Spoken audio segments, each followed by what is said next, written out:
Today's guest is Stefan Boehmer, a recognized leader at the intersection of finance, operational excellence, and of course AI. With 25 years of experience as a CFO and executive in global companies, including Körber Supply Chain and Siemens Logistics, Stefan has driven a large-scale digital transformations, Lean Six Sigma-enabled operational gains, and a very forward-looking AI adoption in enterprise environments. Currently advising innovative AI companies like Graphio and InzpireU, he is a trusted voice on AI literacy, automation, and responsible AI governance. Stefan, I'm excited to have you on the show. Welcome. Thank you, Arvind. I'm really excited to be here and talk with you about AI in the future. Fantastic. Maybe if I would have missed something, Stefan, you can have a little bit about your journey. What inspired you transitioning from a traditional finance and accounting background into this AI analytics advisory kind of role? Maybe your journey a little bit. Sure, it's a very valid question. I realized that IQ gets you only to a certain level.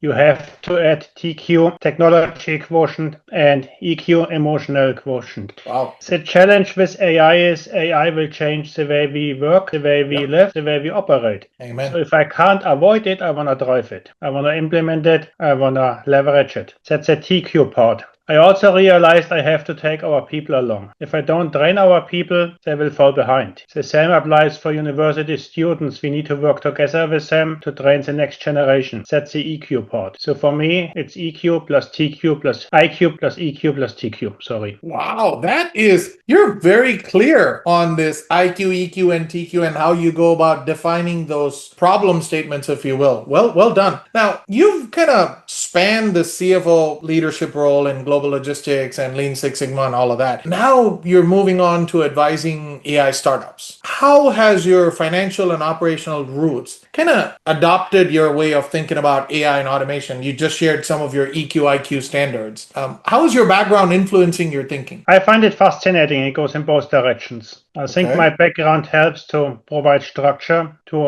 understand importance of processes, and also to focus on the outcome. In the end, we need customers. From the startup world, I learned that speed is critical, even much more than in big organizations, and that not everything has to be 100% perfect. Let's start with 80%, launch it, and improve. So let me double down on that a little bit. You just mentioned in startups, pace is critical or speed is critical, obviously, right? Going back to your enterprise background, would you think today, with all the AI capabilities we have and could have in the near future, could large enterprises move faster at scale? Yes, absolutely. I mean, in the beginning, it was a lot of hype around AI. We now see more and more use cases, and we see where AI is benefiting us. We automated invoice processing to our customers, and that was minutes instead of days or months. Of course. And with 96% accuracy, we saved headcount. Wow. Now, if I say we save headcount, I don't mind we reduce headcount because we can leverage that headcount for value-added tasks. Yes. And to focus on the analytical part and the benefits out of it. So I don't believe that AI will really reduce headcount, but I believe that employees with AI knowledge will impact employees without AI knowledge. Yeah, I like that. So you're saying as humans, as a race, we will move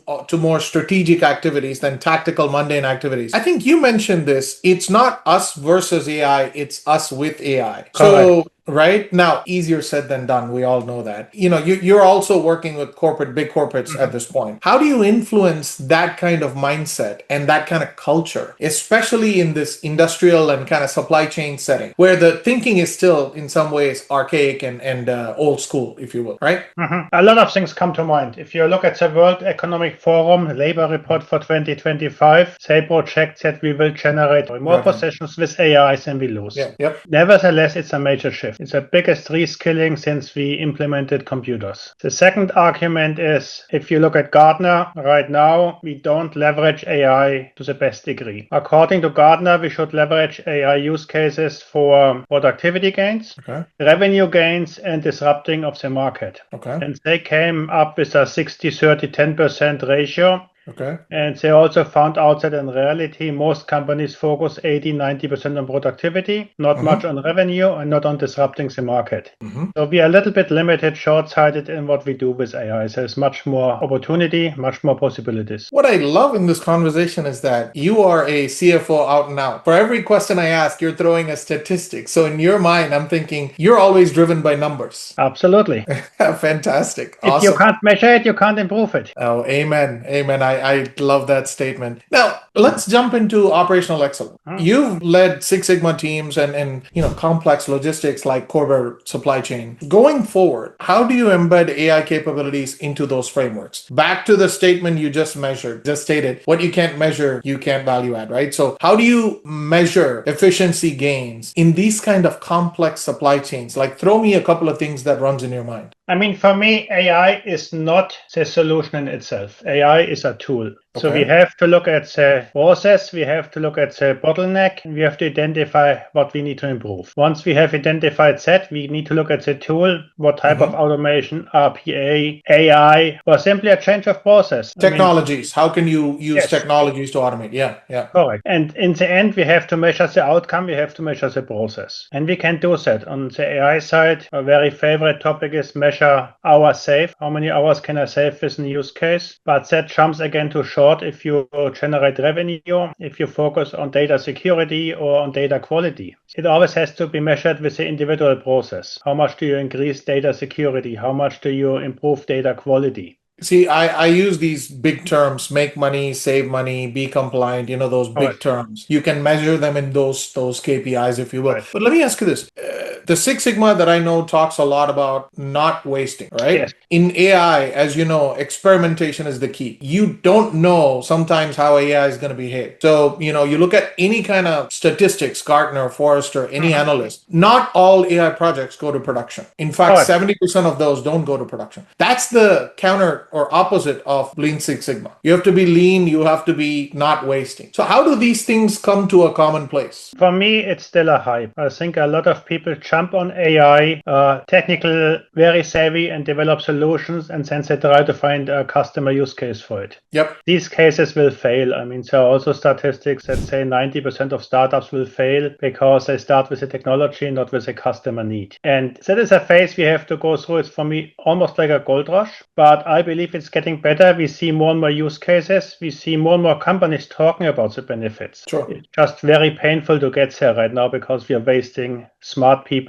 We are wasting a lot of investments. So going back to that statement you made about gold rush. Look, the reality is many AI projects either stall or they're not delivering the value that we thought it would, right?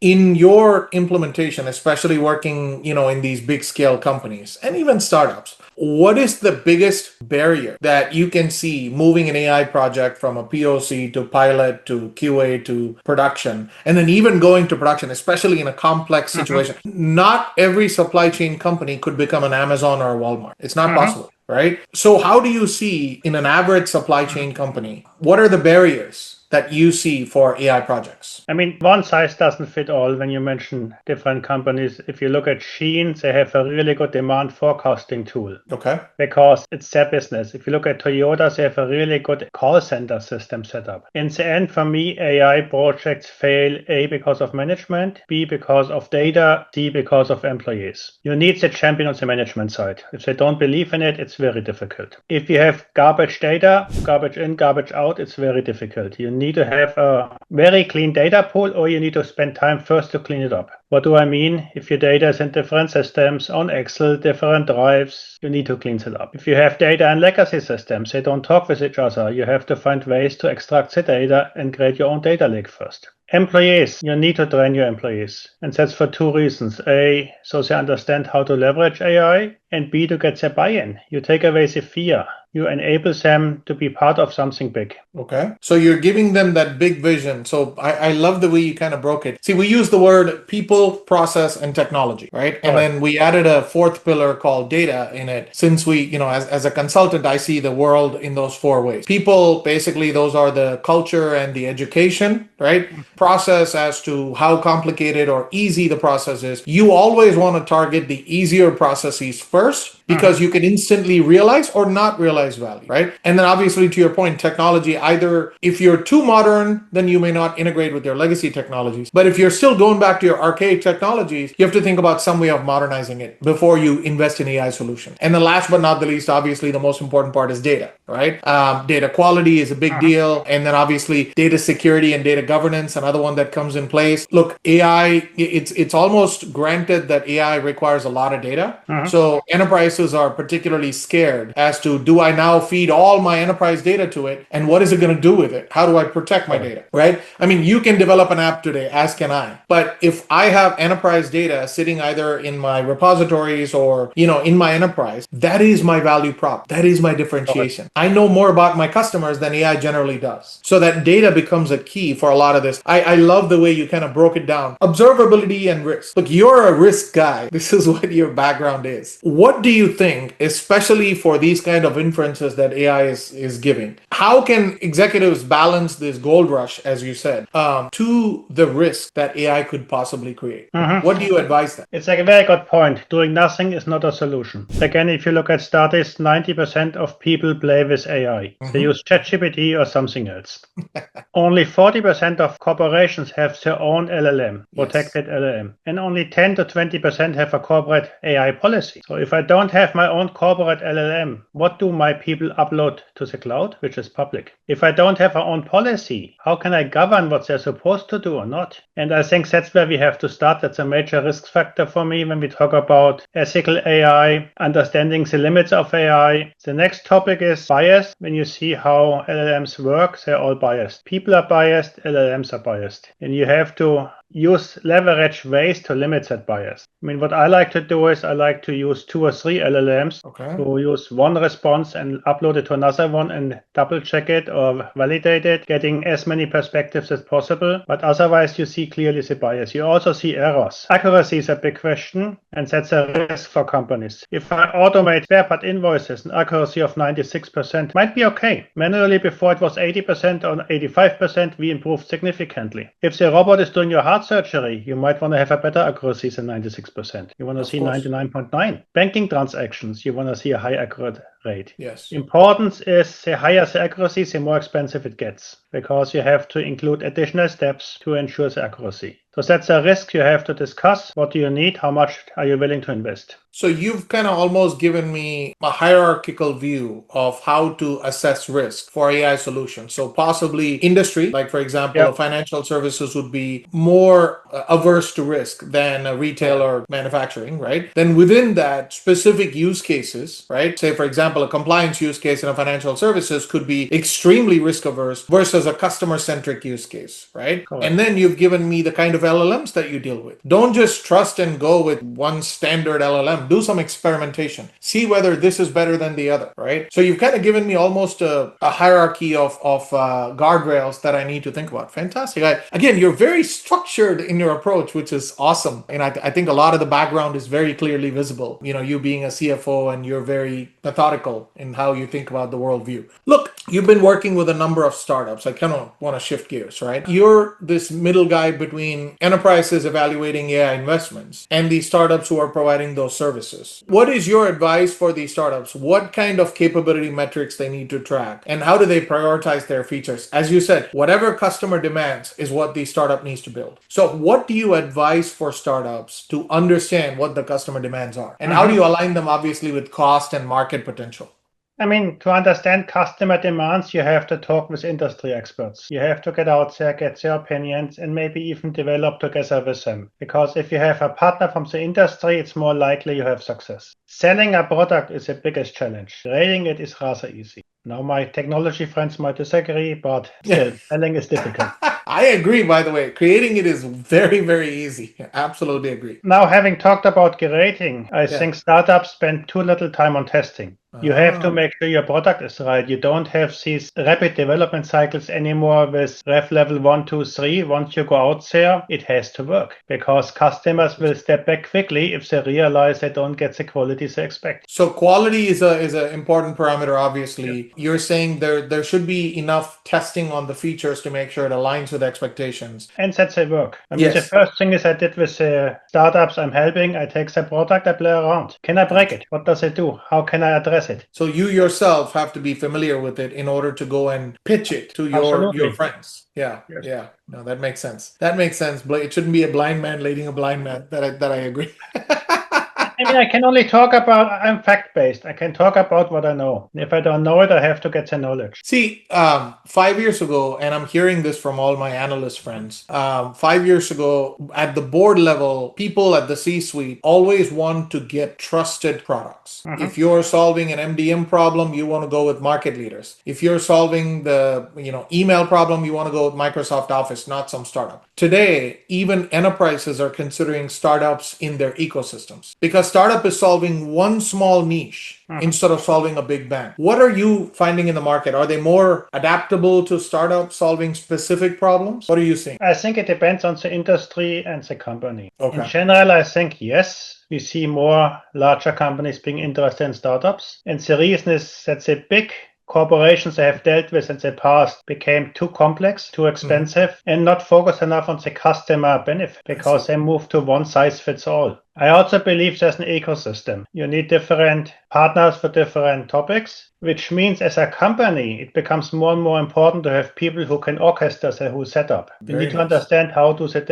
different solutions work together. How do they hand off data? How do they rely on each other? What happens if I get a change in software level in one solution? Does it impact the other? That's a role which will become more important and where I see companies invest in new roles because the more they add hardware and software, somebody has to hold it together. Excellent. So it behooves me to ask you this question about AI agents. In the near future, do you see startups spinning up AI agents doing a specific tasks? I think you used this word just now. Enterprise architects could possibly be master orchestrators, where there are 15 startups, each one solving one problem, each one creating an agent to solve one problem. Now, as a human being, as an enterprise architect for a corporate supply chain, I might be orchestrating 15 agents, each one doing specific thing. Do you see the world evolve to this very quickly? I think we will see a consolidation at some point. I think right now it's a speed for the startups, but the larger companies will come back to that and either invest their own resources or buy up the startups, or you see that startups bundle their resources together. Because I don't think in the long run it's logical and beneficial to work with so many different solution providers. No, makes sense. I've spoken like a true enterprise leader.